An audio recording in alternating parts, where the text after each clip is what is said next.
Hey everybody, this is Dr. Karla. Welcome to the IME Community YouTube channel. And I'm doing a little cool twist on this channel. So what I'm doing is I'm switching things up and focusing on my YouTube channel on teen health. So I'm getting you all the amazing information that you need to reach whatever health goals, weight loss goals that you need. Okay. So I'm really excited about it. So I thought what I would do is I have all this amazing content that's out there and I'm going to start sharing it all with you on YouTube. And I'm really excited about it. So what I want you to do is make sure that you subscribe to this channel, share it with everybody you know, and then send me either put in the comments below this video, or you can send to my email, drkarlaactivistmd@imecommunity.com. I know it's a long one. And let me know the topics that you want me to coach you all on and teach you all about, okay? I'm so excited because I just created and worked with my virtual assistant on getting a whole guide out on insulin resistance in teens.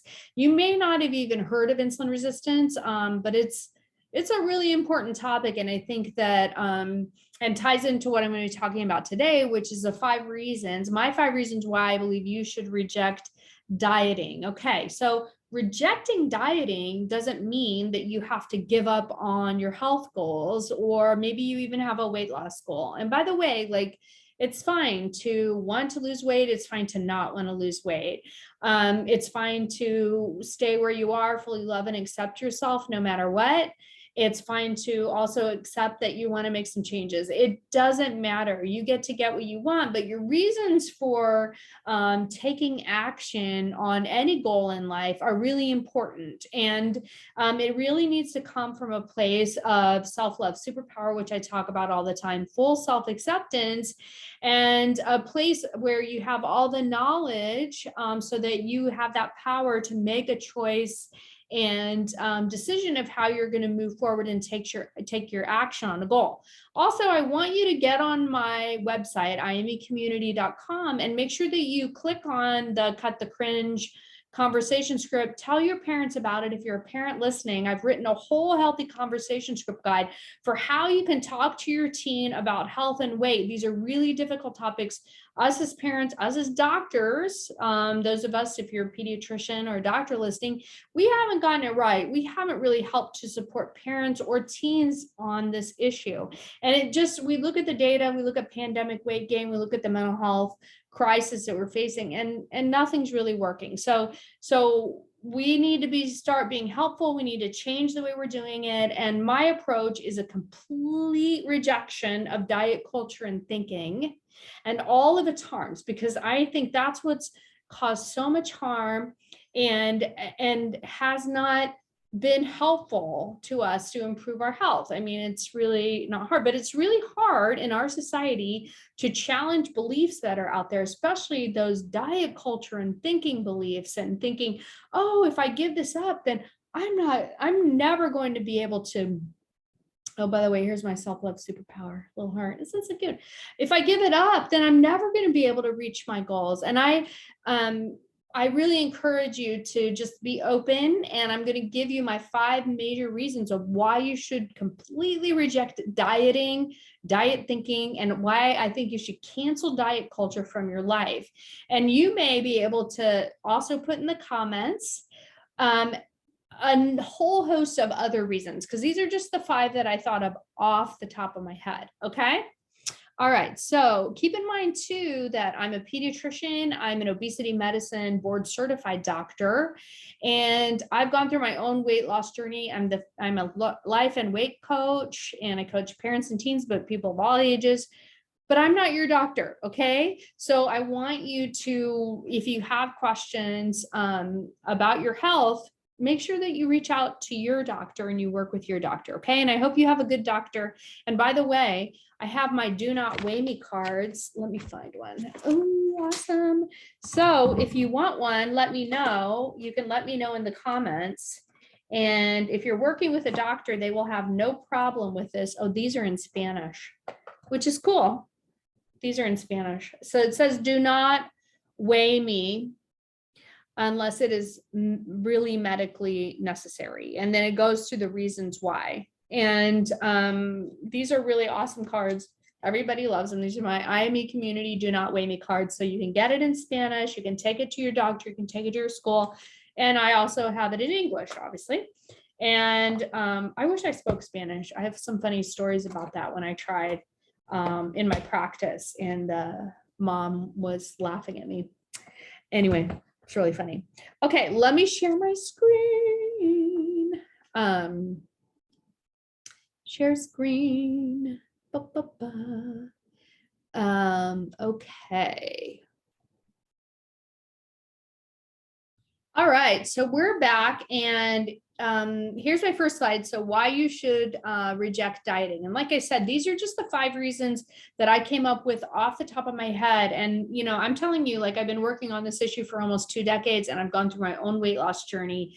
And dieting, diet culture, diet thinking is harmful, it's unfun, and it's mostly based on restricting calories and just looking at all foods as kind of like equal and total calories, and that we just need to decrease those. But there's problems with that, and it can really backfire. And that's why we find that diets don't typically work for the long term. Okay, so number 1 reason you should reject dieting is science shows it doesn't work to get you long-lasting results. Okay, so what happens is if you restrict your calories, you cut down, you restrict yourself, our bodies are made to keep us like kind of like the same as where we are. So your weight is like set on have you ever changed the temperature on a thermostat in your house? Maybe you don't even know where one is. That's okay. My kids probably don't. But anyway, so your temperature is just kind of set. Your weight is kind of set. So when you change, you restrict your food, you cut down drastically on what you're eating, it's miserable. So your brain will activate your hunger hormones and tell you to eat. So you have so many more cravings. You'll have so much more your appetite will increase. It's just miserable. You feel so starving. Okay. And then what happens is your body's like, okay, your brain's like, no, you're not feeding me. You keep restricting me. So what am I going to do to keep my weight the same? I'm going to decrease my metabolism. The energy expenditure is going to go down. So you're not going to be burning your calories as well. So then that's what happens, because when we're restricting, we automatically swing over to what I call like indulgence, right? Of like overeating. So restricting or depriving yourself of food is punishing, and it always leads to the monumental comfort of overeating, of binging. And then what do? We double down on ourselves and think that there's something wrong with us and that we need to be even more restrictive. And it just creates this like shame, binge, indulgence, restriction cycle that we go back and forth on these extremes. So that's what dieting does, and it doesn't work, and we end up gaining more weight than when we started. Okay, so then it sets a set point even higher than when we started. Okay, doesn't work. Science shows it doesn't work long lasting, and that's when you restrict calories. Number 2 reason why you should reject diet culture and diet thinking and dieting. Diet culture is toxic and it's fat phobic. And I do a lot of posts on this on TikTok, but it's so true, is that the diet industry profits off of its model, which has built-in failure, and it has built-in shame and blame on the individual. It's like, oh, it takes the guesswork out of what I'm going to eat, and it tells you like, here's this like little prescriptive thing.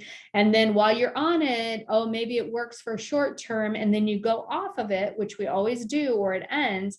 And then you're like, okay, you gain all the weight back. So you think that there's a problem with you. And so then you buy again another thing from the diet industry. And if you're not doing this, kudos to you. Like, I wasn't interested in dieting and restricting myself, but when I was really struggling and gaining weight, I was doing a lot of buffering and coping with my emotions with food and overeating. So I was kind of like that spectrum. But good for you if you don't want to restrict. Okay, diet culture is fat phobic. So what does that mean? It means diet culture it really perpetuates this, what I call like pursuit of thin privilege. And it's very toxic. And what happens is we develop this fat phobia that becomes internalized, becomes a part of us. And then we project those fears on other people. And it's not a fun way to move to address your health issues. Okay, number 3 reason to reject dieting: weight is a poor indicator of health. So we got to look at the entire picture. And I know this from taking care of a lot of patients over the years, is that you cannot tell based on somebody's body size or a number on a scale really anything about their health. Now we know that weight gain is related to health issues. There's no doubt that there are associations and relations, and that kind of the cause goes back and forth between those things. But weight is not an exact indicator of health. Okay. And that's what dieting focuses only on the number on the scale. Okay. All right. Number 4 reason why I want you to reject dieting is dieting automatically attracts what is called negative emotions instead of positive emotions. So automatically dieting is like so focused on like, here's the how. It doesn't take into account like what you really want, what your values are. And so it is like it automatically makes us feel like restricted, punished, deprived. And then that brings up negative emotions in us. And if you want to if you want to move forward on any goal in your life, especially a health goal, especially a weight loss goal, you have to do it with positive emotions. Okay. So that's like self-love superpower, being kind to yourself instead of harsh on yourself. You cannot self-hate. You cannot self-loathe yourself to any goal, let alone a health goal. Okay. It doesn't happen. Okay.